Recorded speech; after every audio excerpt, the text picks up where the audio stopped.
Hello student, welcome to my YouTube channel. We are going to discussion about the transposons या transposable elements और TN elements। जैसा कि नाम से विदित है, ट्रांस मीन्स ट्रांसफ़र या एक स्थान से दूसरे स्थान पर जाने वाले जीन। इन्हें दूसरा नाम जंपिंग जीन के नाम से भी जाना जाता है। Transposons term was used by R.W. Hedges and A.E. Jacob in 1974।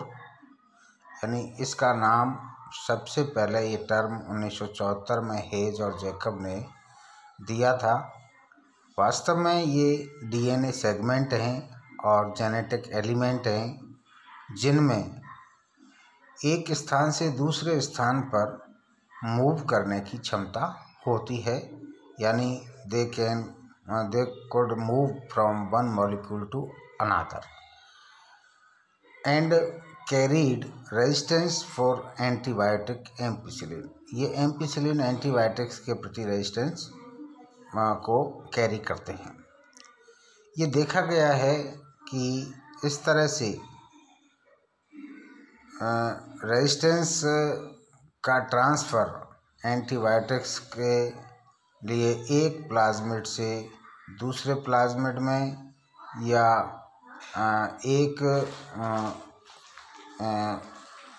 Bacteria से दूसरे बैक्टीरिया के जीनोम में ट्रांसफ़र हो सकते हैं। ये जैसे जितना बड़ा इनका सेगमेंट ट्रांसफ़र होगा उतने ही ड्रग रेजिस्टेंस डेवलप हो जाती है। इससे ये सिद्ध होता है कि बैक्टीरिया में एंटीबायोटिक्स के प्रति रेजिस्टेंस डेवलपमेंट ट्रांसपोजन्स की साइज़ के ऊपर निर्भर करता है। अब बात करते हैं कि ये कैसे मूव करता है और किस तरह से दूसरे एलिमेंट में जुड़ता है। तो ये बेसिकली एक special segment of the base pairs होता है। इसमें यदि संरचनात्मक दृष्टि से देखा जाए तो इसमें चार इसके भाग होते हैं। नंबर 1 इसके इन्वर्टेड रिपीट्स इसके एंड पर होते हैं और इसमें एंडोन्यूक्लियस एंजाइम या क्या नाम से कटिंग एंजाइम जिसको कहते हैं बायोलॉजिकल सीजर्स मौजूद होती है। फिर लाइगेज एंजाइम होता है जो उसको पेस्ट करने में मदद करता है। और तीसरा इसके अंदर टर्मिनल रिपीट्स के अलावा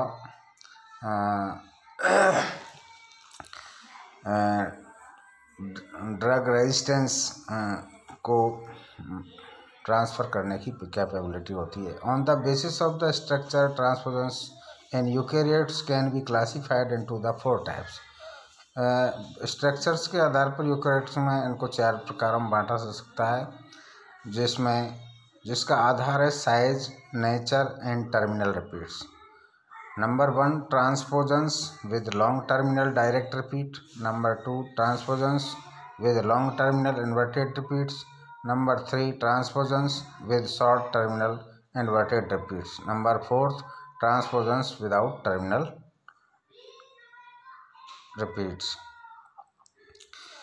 ट्रांसपोजल जेनेटिक एलिमेंट हैं जो they can move with in the bacteria और बैक्टीरियल क्रोमोसोम या DNA and other bacterial chromosome या प्लाज्मिड्स बैक्टीरियोफेज में। Transposal genetic elements or transposons are modular unit of DNA which have the ability to change their location in the genome without requiring homologous DNA, बिना homologous DNA के ये अपनी location change करने में सक्षम होते हैं। लेजिटिमेट और classical recombination require a functional RecA protein to be present in the cell, यानी कि एक सेल में फंक्शनल रैक ए प्रोटीन पाई जाती है, उसके बिना रिकॉम्बिनेशन संभव नहीं होता है। लेकिन the rake protein interact with homologous DNA sequence and bring about the recombination event in the contrast. Transposons of the movable genetic element can occur in the absence of the rake protein.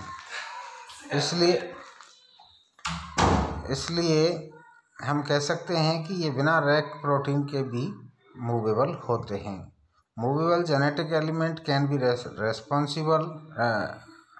responsible for a wide variety of biological phenomena by allowing the integration of the non-homologous segment of genetic information into the genome. The phenomena includes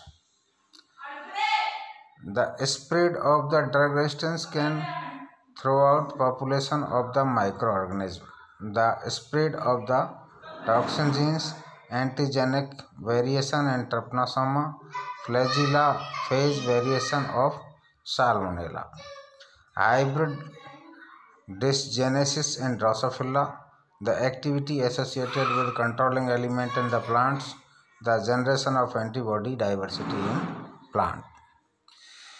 इस तरह से ट्रांसपोजन्स special evolutionary function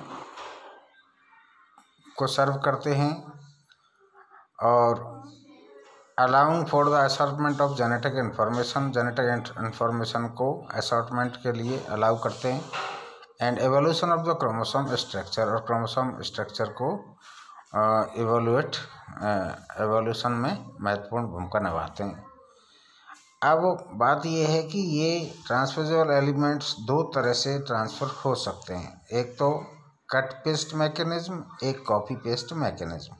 cut paste mechanism में DNA का ये segment ट्रांसपोजन्स अपने स्थान से endonuclease की सहायता से अपने आप को काटता है, एक्सट्रूजन करता है और दूसरे सेगमेंट या दूसरे डीएनए पर अपने आप को लाइगेज एंजाइम की सहायता से जोड़ देता है। इस तरह से एक म्यूटेशन को जन्म देता है। दूसरा है कॉपी पेस्ट। कॉपी यानी डीएनए डुप्लीकेशन के दौरान ये जब सेल डिवाइड होती है तो अपने आप की कॉपी कर लेता है, एज ए जीरोक्स हुबहू कॉपी करके और दूसरी उसमें लाइगेज एंजाइम की सहायता से जुड़ जाता है। तो transposons can be useful for the mutagenesis, यानी म्यूटेजेनेसिस के लिए बहुत ही इम्पोर्टेंट चीज़ है। ये chromosome clone gene located on plasmids, DNA sequence affecting transcription, specific chromosome और genosome, infectious agent of the man.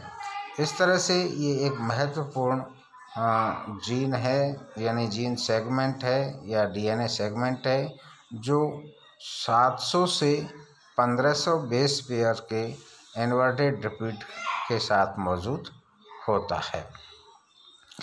Thank you for watching, dear student. Please, I hope you have been understand this topic.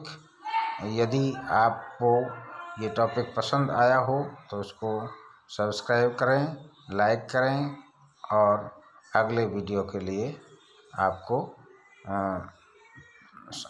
Video प्राप्त करने के लिए bell icon को भी दबाएं। Thanks.